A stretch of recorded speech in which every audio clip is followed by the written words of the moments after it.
Meus 8 anos, que saudades que eu tenho da aurora de minha vida, de minha infância queridas, que os anos não trazem mais. Que amor, que sonho, que flores naquela tarde fagueiras, à sombra das bananeiras e debaixo dos laranjais. Como são belos os dias de despontada existência, respira o mar minha inocência, com perfume a flor. O mar é um lago sereno, o céu monta azulado e a vida é um hino de amor. Eu duvido que um professor desses aqui, que ele saiba falar uma poesia dessa de cor. Meu pai veio com um pessoal de lá, vieram 12 homens num casco. Eles vieram remando de lá de Cametá e chegaram aqui, e remaram 8 dias para chegar aqui no Tomiaçu. 12 anos que eu cheguei aqui, era muito feio isso aqui. E aí quando eu cheguei para cá tinha uma casinha ali na beira, e tinha uma roça de mandioca e um pouco de pimenta. Era. Tinha muitas florestas, como aqui, ali, tudo conheceu.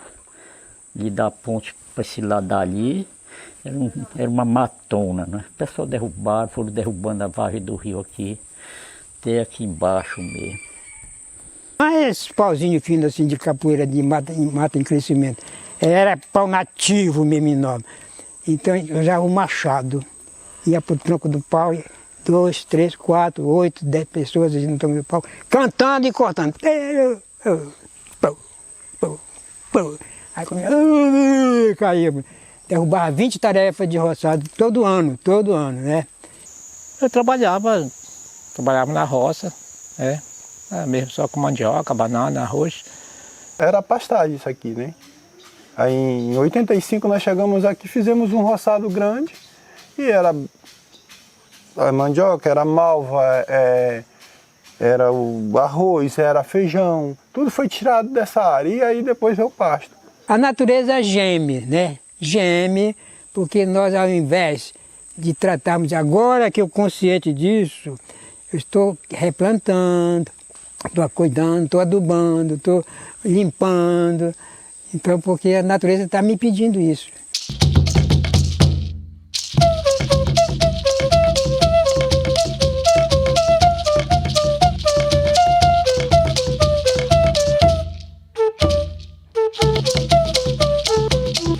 A mandioca da farinha, meu gostoso tacacá, todas as coisas apreciadas como meu querido Pará. A mandioca da farinha, meu gostoso tacacá, todas as coisas apreciadas como meu querido Pará.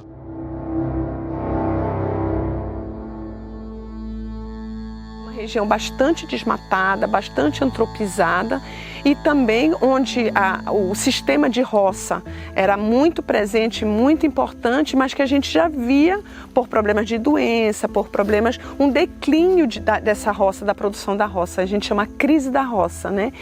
Eu plantei essa área de cacau porque a pimenta já estava ficando defasada, estava morrendo muita pimenta já. Plantar só pimenta, o cara já sabe o que acontece pro cara, o cara falha. Porque ela, além dela agora, ela ficou barato, de R$30 ela cair para R$6 é muito barato, a queda é muito feia, né?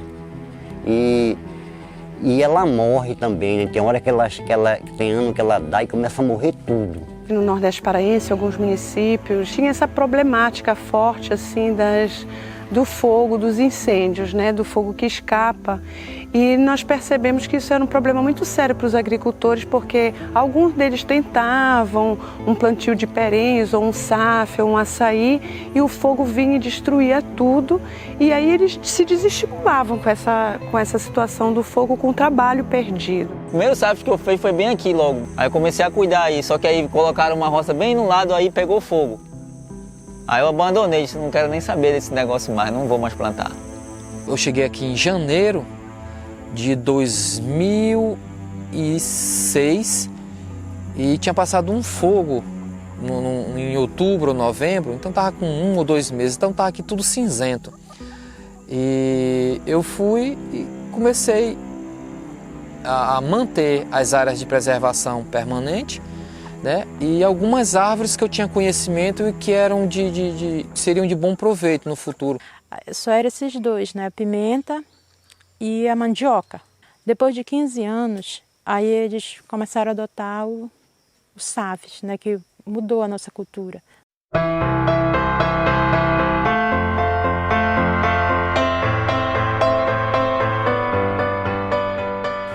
sistema agroflorestal, conhecido também como SAF, ele é um plantio que em uma mesma área tem espécies florestais e espécies agrícolas. Hoje você tem que plantar de tudo um pouco. A pimenta não está dando hoje, não. Mas o cacau está dando, está 8,50 o quilo, enquanto a pimenta está 6. Né? Então a gente perdeu na pimenta, a gente está ganhando no cacau. Né? Está plantando pitaia, está plantando... Hoje a caixa do açaí, ela é R$120. Uma caixa do açaí. Né? Então, você comercializando o açaí, tendo pitaia, tendo cupuaçu, tendo maracujá, tudinho, você não vai reclamar. Agora, se você só tiver uma cultura de pimenta do reino, aí vai pesar para o teu bolso. Tem vários caminhos, várias formas de serem plantados, de trabalhar com SAF em vários contextos diferentes. Aqui tem cacau, tem cupuaçu, cacau e cupuaçu. E açaí. E plantando arroz, feijão, milho, pimenta do reino, maracujá. Aí quando a pimenta, que a gente chama morrer, né? Aí fica essas duas culturas, o açaí, ou o cacau, ou o cupuaçu. Nós temos uma diversidade de produtos que a gente vende daí. E aí nós temos, dentro do SAF, nós temos a horta, né? Que a gente consome e vende também.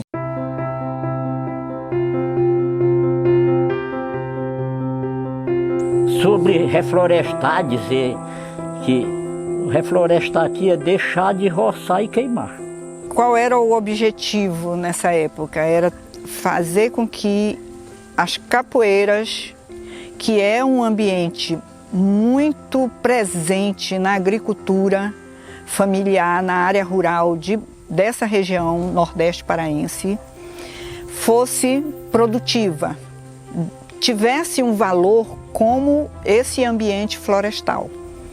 E com isso nós fizemos algumas experimentos, né, experimentos de manejo de florestas secundárias. Para a agricultura familiar, a recuperação florestal pode ser realizada isolando uma área que está em regeneração natural, que é o que popularmente nós conhecemos como capoeira. Ela pode ser realizada fazendo intervenções nessa área de regeneração natural, que é o que comumente se conhece como enriquecimento de áreas, que é plantar espécies desejadas dentro dessas capoeiras.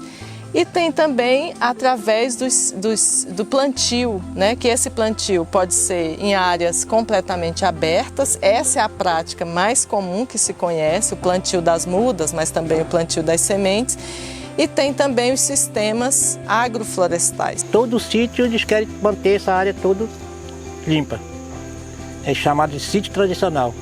O SAF, de verdade, ele tem que manter isso aqui. Ela é uma terra, está úmida, e aqui é muito escuro, tem muito micro-organismo aqui dentro. Comecei a manter as áreas de preservação permanente, né? E algumas árvores que eu tinha conhecimento e que eram seriam de bom proveito no futuro, como é o caso do ipê, no caso da sapucaia, para a gente trabalhar com estaca, para fazer cercas, para fazer pimental. Então a tendência nossa é plantar mais. Eu tenho 30 pés de piquiá, eu tenho 77 de castanha, eu tenho 30 de uxi, eu devo ter uns 400 de cupuaçu. Plantio de árvores que eu pretendo, né, diversificar mais ainda, vem muito na questão da polinização. A abelha, ela não exige de ti, para mim é um dos melhores produtos, melhores culturas que um pequeno agricultor, um agricultor familiar pode implantar na sua propriedade. Ela não exige de você cerca, ela não exige vacina, ela não exige medicamento, né? Basta que você tenha um pouco de técnica e tenha uma areazinha pequena que você possa implantar o apiário. Aqui nós temos apiário consociado com gado. O gado vai lá, dá uma cheiradinha lá, ela vem uma ferro, ele sai dali, nunca mais ele vai lá. O movimento internacional aponta muito para essa questão da recuperação, porque é claro que tem a preocupação com o desmatamento, mas estava começando a ficar mais controlado no Brasil na época e em outros países também. Então começou muito uma questão que para lutar contra todas as mudanças globais, a questão de clima, de problemas de água e tudo, que a recuperação ambiental de não só copiar os ecossistemas que tinha antes, mas realmente de retomar esses ecossistemas, das pessoas se reapropriarem desses ecossistemas e muitas vezes através de árvores, para resgatar os serviços da natureza, tudo isso que as pessoas usam, isso começou a ficar cada vez mais fortes. E hoje tem muito essa consciência que árvores é a melhor maneira de lutar contra a mudança climática. Esse rio aqui, ele era só um córregozinho, bem no meio, né? E o resto era só areia. E aí a gente foi colocando essas árvores aqui, mudas de andiroba, de samaúma, né? De açaí. Então essas plantas que eu sei que desenvolvem com facilidade na beira do rio. Quando era época de verão, o rio ficava bem seco mesmo. Hoje ele praticamente não seca, mas na época ele realmente secava, ficava apenas um fio de água passando. Então o gado atravessava, destruía as plantações, a mama ficava chateada. O projeto Reflora Mais, ele é um projeto que busca avaliar o balanço entre os diferentes componentes que são importantes nos processos de recuperação florestal. Então nós pensamos no componente não só ambiental, mas também nos aspectos sociais e nos aspectos econômicos e, vamos dizer assim, na conciliação da prática da recuperação com o modo de vida dos agricultores familiares e as suas tradições. Então no Reflora Mais a gente queria muito trazer esse olhar, chamar um olhar para essas pessoas que estão fazendo e que já está dando certo, para aprender com eles e para ver o que a gente pode tirar dessas experiências, que claro, elas dependem de um contexto particular, mas como que a gente vai trazer isso para incentivar outros agricultores a fazerem. Recuperar economicamente é bom para eles, porque pode não ser monetário, mas tem alimento, né? Mas também tem um sentido de valorização das áreas. Se reconhece que as áreas que têm maior diversidade, elas são elas são mais valorizadas. Mas tem um sentido mais profundo, que é o sentido de você deixar herança para os seus filhos. Uma terra é só uma terra vazia e sem nada, não deixou nada. Nós pegamos esse terreno aqui, eu diria que esse terreno hoje, ele está dividido nas 3 partes. São 3 filhos, né? Nós pensamos assim, nós não pensamos em arrumar dinheiro, porque nós começamos de plantar um saco, mas uma pequena plantação, né? E a gente sabia que a gente não ia arrumar dinheiro nessa pequena quantidade de planta, cada um pouquinho, né? Mas o que nós pensamos foi na qualidade de vida nossa, que não estava boa, né? Nós usávamos muito agrotóxico.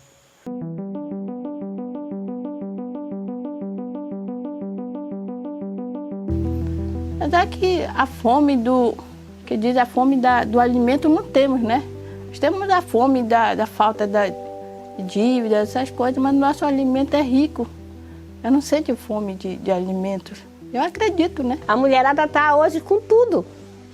Ela está mostrando que pode, que ela não vai ficar só dependendo do marido, mas ela vai auxiliar, porque é muito melhor você caminhar lado a lado do que um na frente e outro atrás. Antes eu não tinha essa renda. Eu dependia muito do meu marido. E hoje, graças a Deus, eu digo que sim, que nós mulheres, nós temos capacidade de aumentar a nossa renda, sem ter que estar na fila de carteira de trabalho, né? Porque na nossa cozinha ela é rica. Então, eu digo assim, que se nós mulheres se unir, a gente faz muitas coisas, a gente consegue fazer uns R$1.000 no salário mínimo, até mais, no nosso conhecimento. As pessoas têm apreço, né, pela conservação, têm apreço pelo verde, para olhar a diversidade, né? Mas elas têm apreço também por manter relações que são relações de troca e que esses produtos permitem.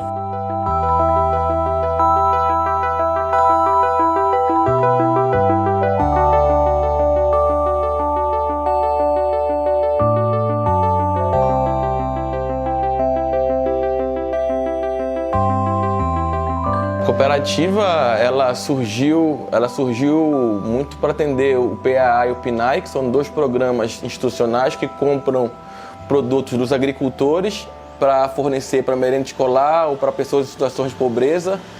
E por conta disso, a cooperativa ela surgiu desde o princípio com uma pegada, com uma proposta agroecológica de produtos que vão valorizar a agrobiodiversidade dos agricultores. Falando de gastronomia, a Amazônia era um celeiro meio que intocado ainda para fora da região amazônica.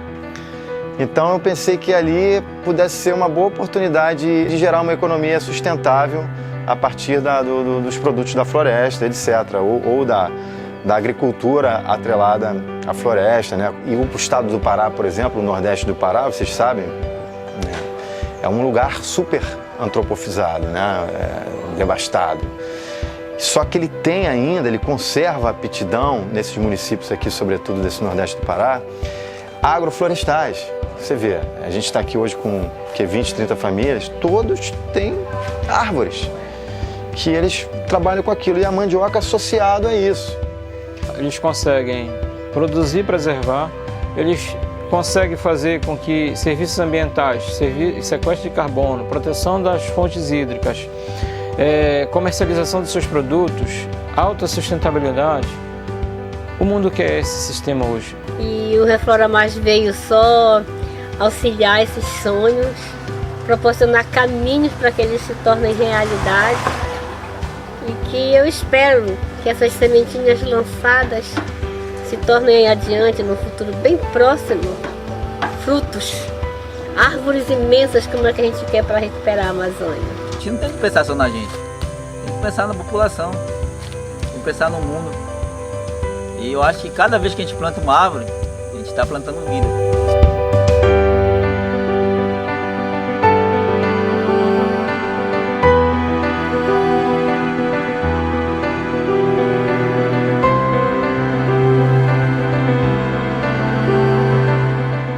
Eu nasci e me criei aqui mesmo, né? Quer dizer, eu nasci ali, onde o Manezão mora agora. Aí me criei, mas fui aqui. E quando meu pai morreu, eu vim para cá. Morei em Bragança, mas foi pouco tempo, aí vim para cá. Estava com mais ou menos uns 11 anos, 12 por aí assim. Aí vivi o resto da vida aqui. Depois eles foram embora daqui, e aí eu fiquei tomando conta, sendo caseiro.